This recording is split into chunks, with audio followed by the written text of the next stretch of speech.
আসসালামু আলাইকুম।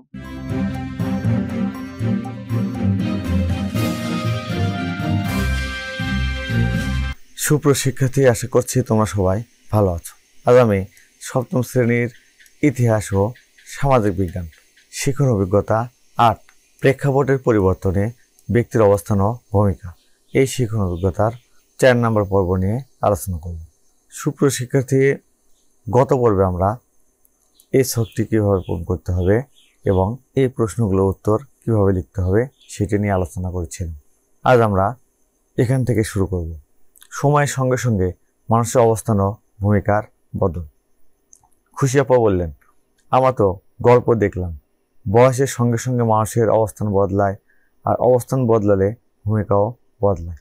কিন্তু বাস্তবেও এরকম হয় কি না আমরা একটা অনুসন্ধানী কাজের মাধ্যমে পরীক্ষা করে দেখতে পারি। ছোটবেলায় আর পরিণত বয়সে মানুষের অবস্থান ও ভূমিকা কেমন হয়। তথ্য সংগ্রহের জন্য নিজের পরিবারের লোকজন সহ আশেপাশের ৫ জন বড় মানুষের সাক্ষাৎকার নিতে পারি। আমরা বিভিন্ন পেশার, বিভিন্ন বয়সের, বিভিন্ন অর্থনৈতিক অবস্থার মানুষের সঙ্গে কথা বলবো। যত ভিন্ন ভিন্ন রকমের মানুষের সাক্ষাৎকার নিতে পারবো, তত ভালোভাবে বিষয়টা বুঝতে পারবো। সমাজের সব রকমের মানুষের ক্ষেত্রে এই বিষয়টা সত্যি কিনা জানা যাবে। সাক্ষাৎকার নেওয়ার জন্য ওরা আলোচনার মাধ্যমে এরকম একটা ছক তৈরি করলো।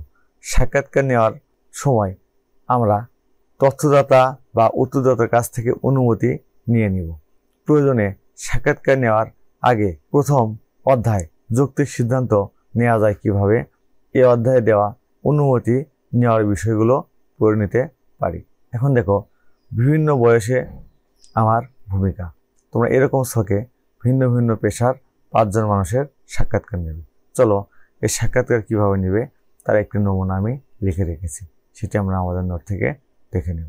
তোমরা এখনও যারা সোহান অনলাইন স্কুল চ্যানেলটি সাবস্ক্রাইব করোনি, তারা প্লিজ সাবস্ক্রাইব করবে, এবং যারা ফেসবুক পেজ থেকে ভিডিওটি দেখছো তারা ফেসবুক পেজটি ফলো করে দেবে এবং লাইক দিয়ে দিবে।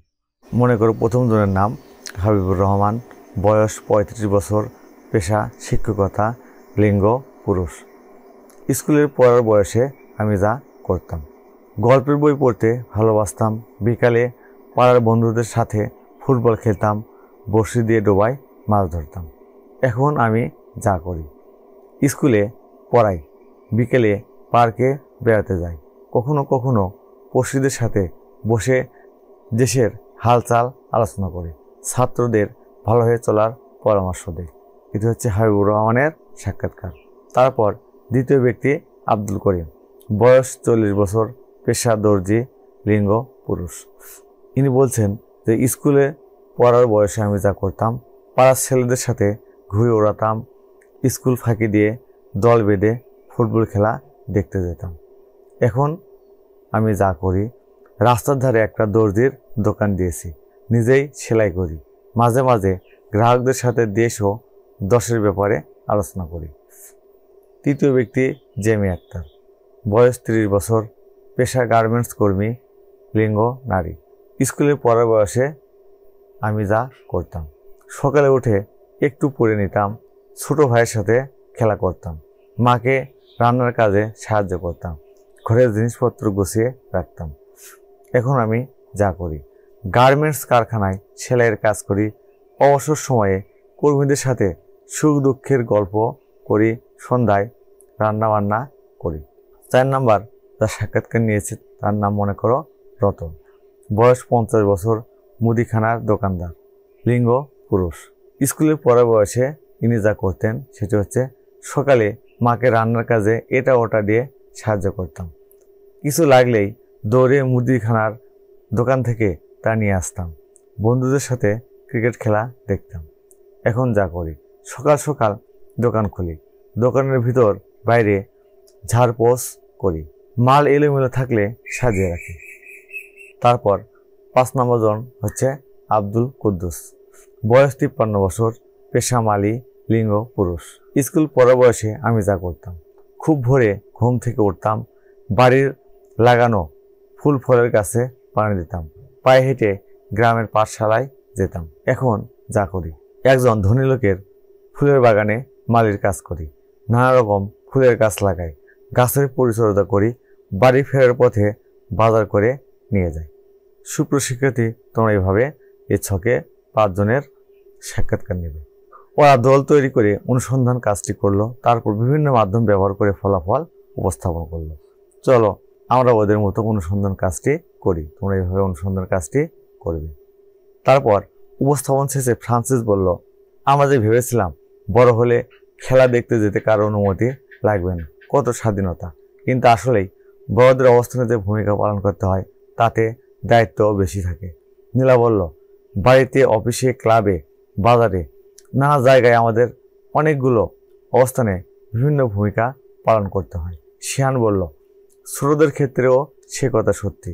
খুশি হয়ে বললেন, এ কথা আর একটু বুঝিয়ে বলবে? বাড়িতে আমরা ছেলে মেয়ে, ভাই বোন ইত্যাদি অবস্থানে একাধিক ভূমিকায় থাকি। আবার স্কুলে এসে ছাত্র, বন্ধু এসব ভূমিকা পালন করি। শিয়ান জবাব দিল। খুশি আপা আনন্দিত হয়ে বললেন, দারুণ বলেছ তো। আরও বললেন, এই যে আমরা বিভিন্ন জায়গায় মানুষের সঙ্গে মেলামেশা বা যোগাযোগ করি, যে পরিবেশ পরিস্থিতির মধ্যে সেটা করি তাকে সামাজিক প্রেক্ষাপট বলে। আয়েশা বলল, আমরা বিভিন্ন সামাজিক প্রেক্ষাপটে নিজের আচরণ বিশ্লেষণ করে দেখতে পারি।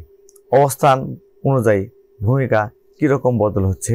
শ্যাম বলল, আমরা কমিক ট্রিপ বানিয়ে বিষয়টা সুন্দরভাবে প্রকাশ করতে পারি। বিভিন্ন সামাজিক প্রেক্ষাপটে আমার অবস্থান ও ভূমিকা। এরপর ওরা শিরোনাম আর কথার বেলুন দিয়ে কার্টুন এঁকে নিজেদের অভিজ্ঞতাগুলো ক্লাসে উপস্থাপন করলো। এই যে এভাবে তোমরাও উপস্থাপন করবে। দেখো, বাড়িতে আমি, ঘর গোছানো, ঘুমানো, ছোট ভাই বোনের সঙ্গে খেলার ছবি, স্পিচ বা বলে লেখা।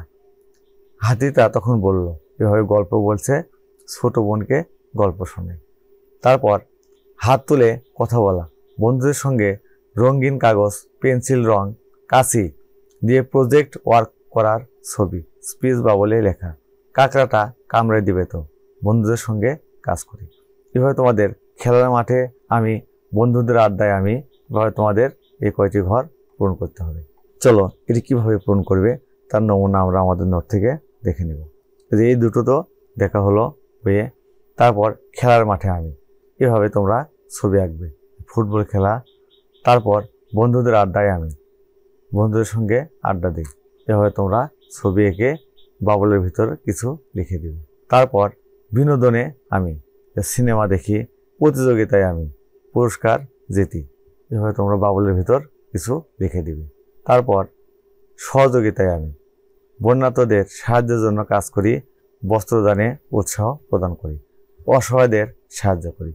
এভাবে তোমরা ছবি আঁকবে এবং কথার বাবলে কিছু লিখে দিবে। সুপ্রিয় শিক্ষার্থী, আশা করছি কথার বেলুন আর কার্টুন এঁকে নিজেদের অভিজ্ঞতাগুলো কীভাবে উপস্থাপন করতে হবে তোমরা সেটি বুঝতে পেরেছ। সুপ্রিয় শিক্ষার্থী, আমরা ওদের মতো কার্টুন এঁকে বিভিন্ন সামাজিক প্রেক্ষাপটে নিজের অবস্থান ও ভূমিকা প্রকাশ করি। তোমরা এইভাবে তোমাদের নিজেদের অবস্থান এবং ভূমিকা কার্টুন এঁকে প্রকাশ করবে। সুপ্রিয় শিক্ষার্থী, আগামী পর্বে আমরা ভিন্ন ভিন্ন সামাজিক অবস্থান ও ভূমিকা এখান থেকে শুরু করব। সুপ্রিয় শিক্ষার্থী, তোমরা এখনও যারা আমার চ্যানেলটি সাবস্ক্রাইব করোনি তারা প্লিজ সাবস্ক্রাইব করবে এবং ভিডিওতে লাইক দিয়ে দেবে। আজ তাহলে এখানে শেষ করছি। আল্লাহ হাফেজ।